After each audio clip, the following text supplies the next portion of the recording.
Welcome guys to Tech Explorers, and in today's video we'll be talking something about Windows 12. At the moment we already have Windows 11, which was just released last year 2021, and currently Microsoft is objecting that they will be releasing Windows 12 in the next 3 years, that is in 2024.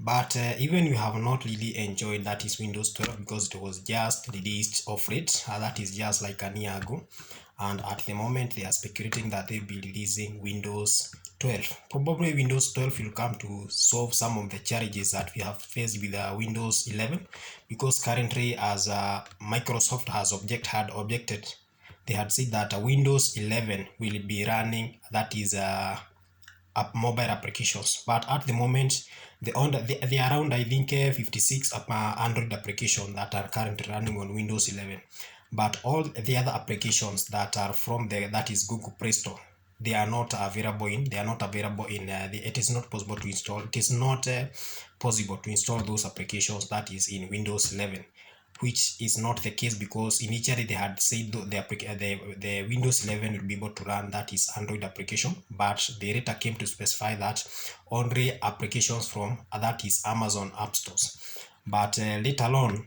it was realized that even the Amazon App Stores, not all applications from Amazon App Store that will be migrating to Windows 11, which were the only applications that are available currently. Most of them, they are gaming applications, but all the others, it is not possible to install them in Windows 11. Probably that is a challenge that they want to solve in Windows 12. So let's keep waiting. Microsoft is bringing us a new operating system, and that is Windows 12. Let's wait for it. That's all I had for today, guys. Kindly don't forget to like and subscribe. Goodbye.